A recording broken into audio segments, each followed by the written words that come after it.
We're here with Reid Maxwell. It's March 15th, 2024, and Reid has just been announced that he will be receiving an honorary degree from Simon Fraser University in British Columbia.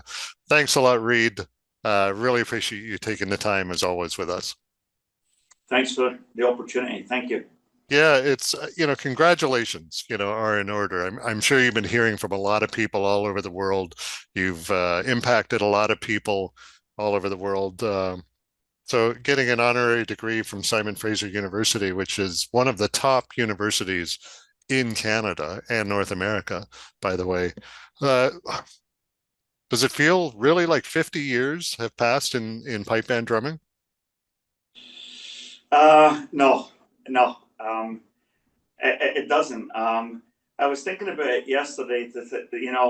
I had this little sort of picture in my head about walking up to the old Dyson and Dundonald practice hall and carrying a drum and struggling up the hill and just for the love of it, you couldn't get up there quick enough. And all these years later, here I am.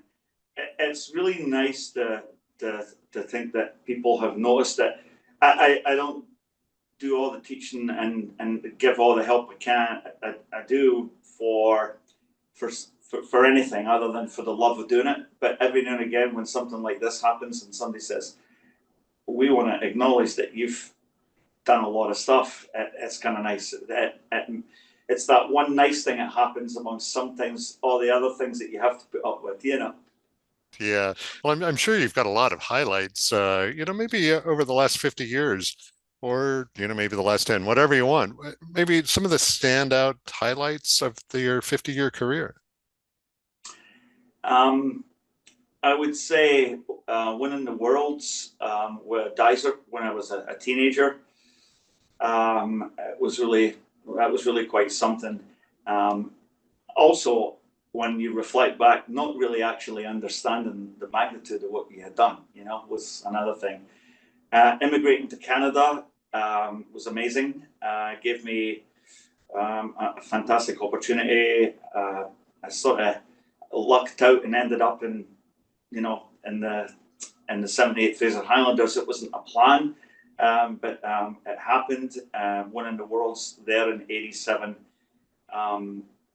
was, I still think about that incredibly fondly about standing there and listening to the results coming out and just how amazing it was. And I've had a lot of successes um, with SFU, starting with their worlds winning um, 95 and um, 99 was really special. 2008 was incredible for different reasons. It had been a while, and when you win, you never really expect that you're ever going to do it again because just to get it once is like unbelievable. But in 2009, that was phenomenal. And as a lead drummer of a band, we actually won the Worlds in 2008, Best Drum Corps. And so to win it back to back for the first time was like incredibly cool. Wow, that was never done that before. And then in the last couple of years with the band has been going really well. The drummers have been going really well, and we've managed to lift the sash, as we like to affectionately call it. And but some of the other things as well. Starting the Robert Markham Memorial Pipe Band years ago, when I grew up in a system in Scotland with Dyson Dundonald and the Ballingery High School Pipe Band, where you brought youngsters in and you taught them, and then they came up and they played in the novice band, and then they played in the juvenile band, and then if they were good enough, they got promoted to the grade one band. And I wanted to do something like that here because I believe that that's how you do it. You build your own, um, and good things will happen, and you don't have to rely on people being talked or coerced into moving to Vancouver. Like you always have your own players, and I think that Vancouver's a bit of a destination in the world. It's a great place to come and live and stay and all that kind of stuff. So we're always going to get the odd person coming along. So when you look at the SFU drum corps, it's a lot of people who came up through our organization, augmented by a few people who, like me, immigrated and decided to settle down on the West Coast. So some of those things are are just super, super cool. You know, I was just up at junior band on Tuesday night, and we had this one little beginner guy, and he's 9 years old, and he's up for his first drumming lesson. So I said, right, come on in next door. You're coming in with me. We'll go for get your first lesson. So 35 minutes later, he says to me, he says, is that it? He says, I thought it was going to 8 o'clock. I said, well, when you come for your first night, you need to be able to hold your sticks properly, play taps, play buzzes. And my hope is when you come back next week, you can still play taps and buzzes while holding your sticks right. And I said, normally we might have 3 or 4 people in the class, which would definitely take us to 8 o'clock. I said, but I was able to work with you one-on-one. So hopefully we'll see you next week and we can get right back into it and we'll do something else. So he was all chuffed as hell. And, you know, I just love that. Just kind of engaging with the youngsters. And so hopefully that might be the start of something really cool. And I'm getting a little bit more involved with the beginner kids right now because we've had a few more come in, and it's kind of good fun. It kind of reminds me of things that are really cool. Well, that's so great that I mean, obviously you've got dozens, hundreds of great memories to draw upon, but it's great that you've got a fresh one with a brand new student. And now, yesterday it was announced that the Reid Maxwell Medal is going to be awarded at the Pacific Rim to the Pacific Rim champion at the BC Highland Games. So that's pretty cool. The BC Pipers reached out to me last October, not October 2023, so October of 2022, and said, Reid, we're going ahead with this qualifying event for the World Solos, and we would like to strike a medal with your name on it. Would you be okay with that? Well, how do you say no to something like that? It's I'm a life member of the BC Pipers, and for them to then bestow something like this was really, really quite amazing.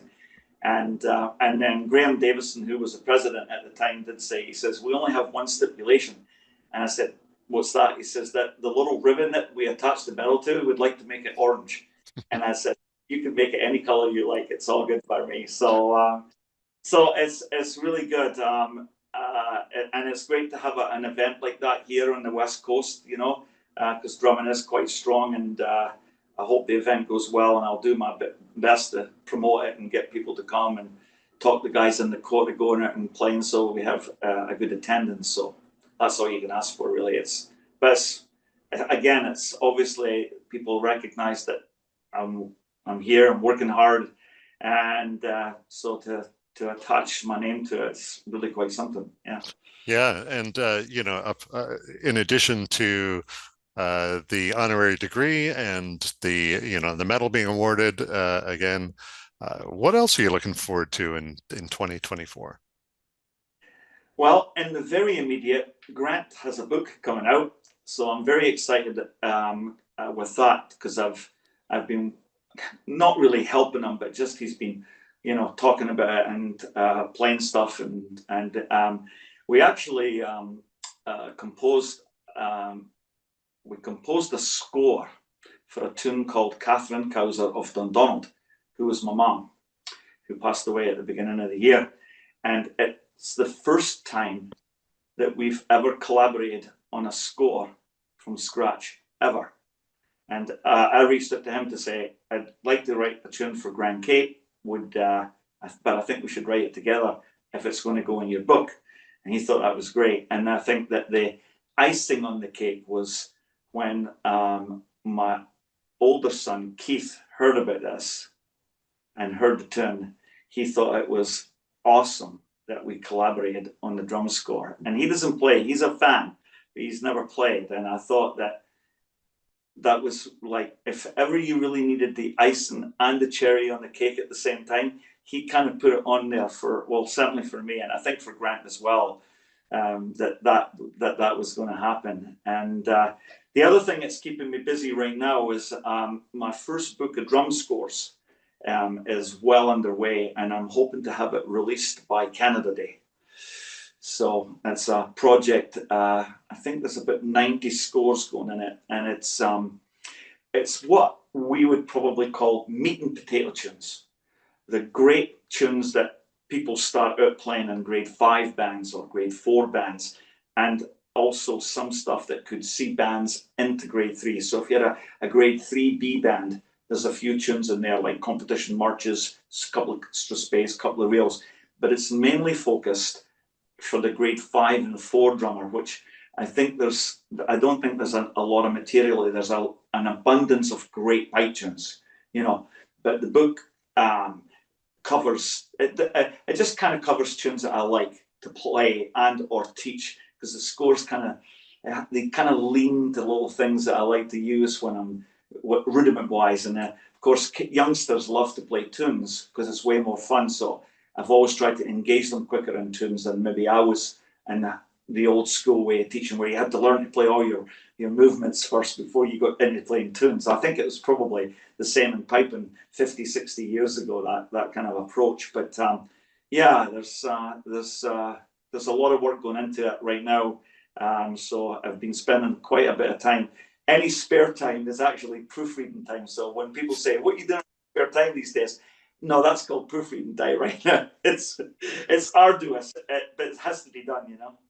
Well, all that and leading the grade one SFU band, the drum section, that's you got a lot on your plate, and you're at the age that you are, it seems like you're busier than ever. So, you're taking all that into, these are kinds of things that kind of point maybe to, well, sometimes, getting an honorary degree or having a medal in your name, kind of points to retirement. Any sign of retirement? I'm sure you're asked that a lot. I do get asked. People say, "Reid, you've been in this a long time."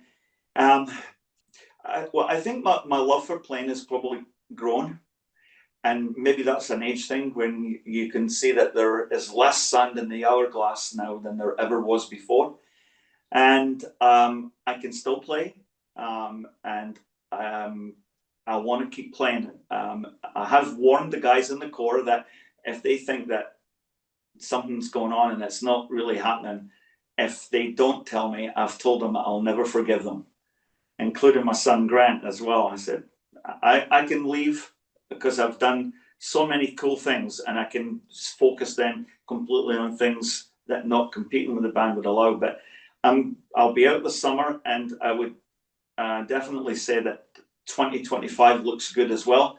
And a year from now, I'll make a decision on 2026, just kind of taking it a year at a time. But I'm having a lot of fun, surrounded by great people and a great organization.